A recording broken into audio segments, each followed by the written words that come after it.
가감세무TV 7월 라이브 방송입니다. 7월 라이브 방송도 이렇게 3부로 구성을 했습니다. 1부는 국세청이 알려주는 양도소득세 실수톡톡이라고 해가지고 1세대 1주택 비과세 판단할 때 우리 납세자분들이 많이 실수하는 거, 그러니까 잘못하면은 세금이 폭탄이죠. 왜 그러면 세금을 내고 안 내고의 문제이기 때문에 어떤 부분을 비과세 받을 때 중점을 둬야 되는지 7가지 사례를 갖고 준비를 해봤고요. 이분은 함께 나누는 이달의 세무상담. 언젠가 어떤 독자분께서 상생임대주택에 대해서 다시 한번 정리해주면 고맙겠습니다. 라는 말을 한 적이 있거든요. 근데 이번에 이제 정부에서 하반기 경제 정책 방향을 발표하면서 이 상생임대주택이 원래는 2024년 12월 30일까지 임대계약을 체결하고 엔드 임대가 개시된 주택이어야 되는데 이거를 2년 더 연장하겠다는 발표를 했습니다. 그래서 상생 임대주택이 더 메리트가 있어졌고 많이들 관심 갖고 있을 것 같아서 상생 임대주택의 모든 것 전반적인 내용들을 한번 다뤄볼 거고요.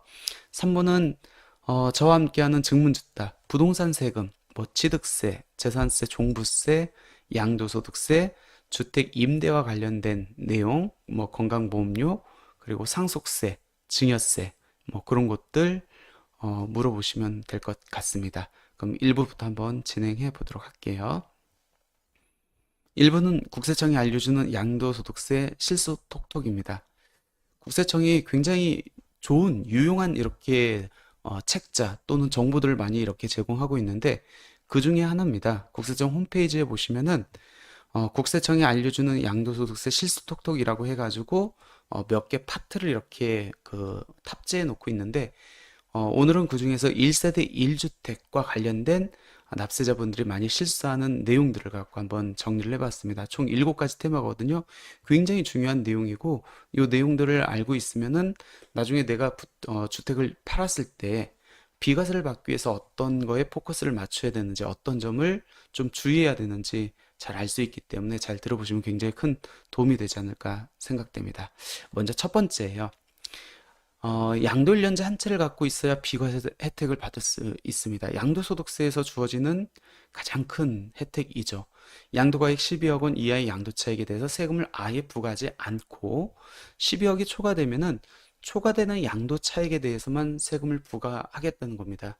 근데 이렇게 큰 혜택을 받으려면은 요건이 있겠죠. 그냥 주진 않겠죠. 그 요건이 뭐냐면 양도일 현재 1세대가 하나의 주택을 양도를 하는데 그 주택에 2년 보유, 2년 거주 요건을 충족하면은 이 비과세 혜택을 적용받을 수 있습니다.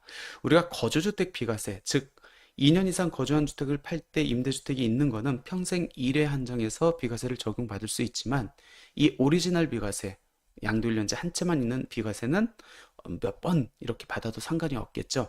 근데 양도일련제 한 채여야 되는데 한 채만 갖고 양도하는 분들은 거의 실무적으로 많이 없습니다. 보통은 새로운 신규 주택을 취득하고 이제 갈아타면서 종전주택을 양도하면서 비과세를 받는 일시적 이주택자들이 많죠.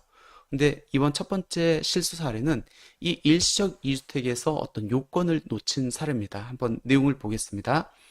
한누리 씨는 종전주택을 2020년 12월 달에 이렇게 취득을 했어요. 그리고 나서 신규 2021년 11월 달에 신규 주택을 취득했습니다.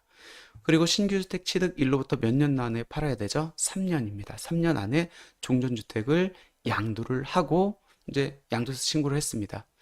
비과세로 신고를 했겠죠. 세금을 하나도 안 냈습니다.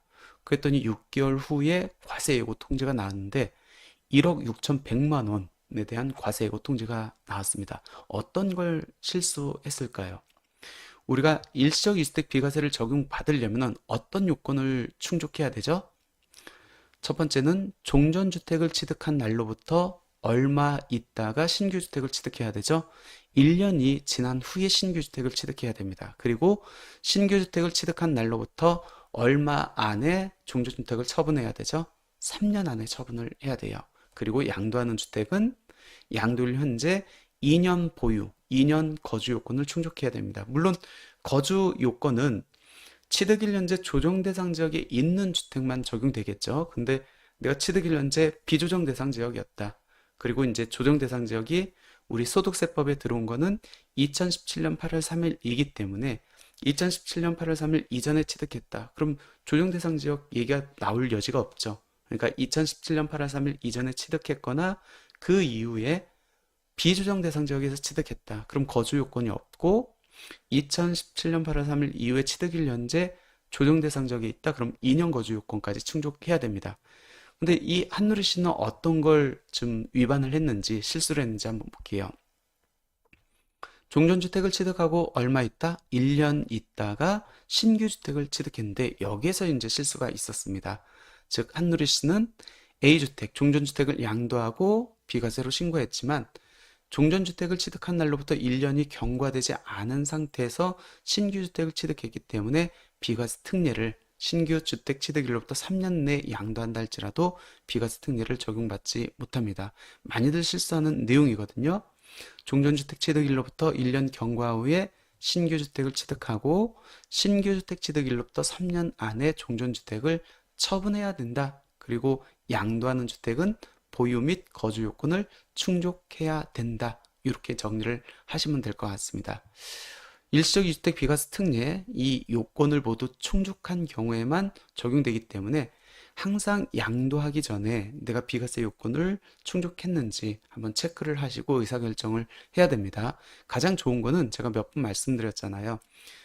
도장을 찍기 전에, 그러니까 매매계약 도장을 찍기 전에 주위에 이제 세무사님들한테 꼭 상담을 받으시길 바랍니다. 특히 비과세, 감면 이런 것들은 충분히 상담을 받고 의사결정을 해야 된다. 왜?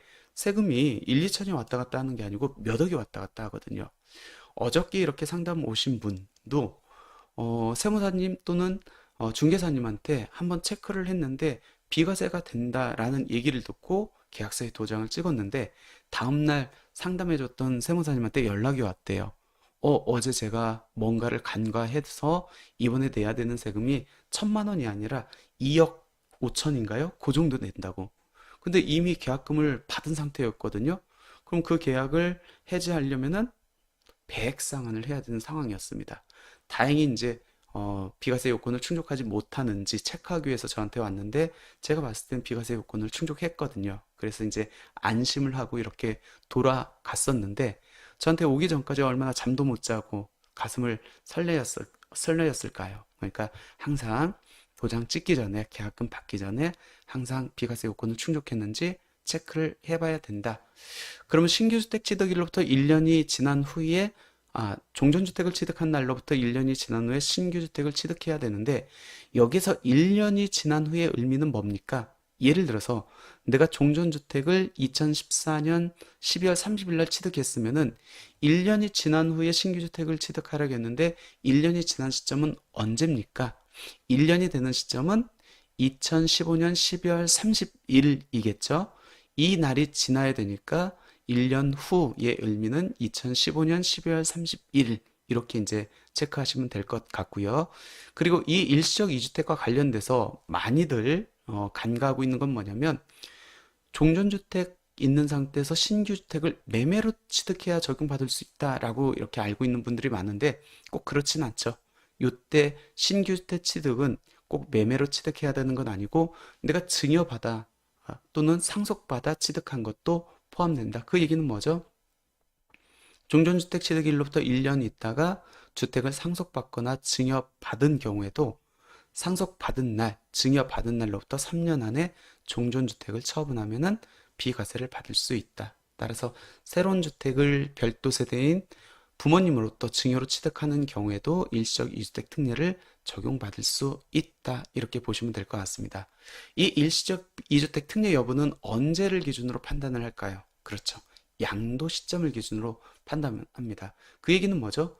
내가 지금 현재는 세 채를 갖고 있다 할지라도 이 중에 한 채를 매도해 가지고 남은 두 채가 일시적 이주택 요건을 충족했다고 하면은 비과세 특례를 적용받을 수 있다는 겁니다. 그래서 일시적 이주택 비과세 특례 여부는 해당 주택을 양도하는 시점으로 판정하기 때문에 3주택을 소유한 한 세대가 그 중에 한 채를 증여를 하거나 처분을 한 후에 남은 두 채가 일시적 이주택 요건을 충족하면은 비과세를 적용받을 수 있다. 꼭 매매로 신규 주택을 취득해야 되는 건 아니다. 이렇게 이제 정리를 하시면 될 것 같습니다.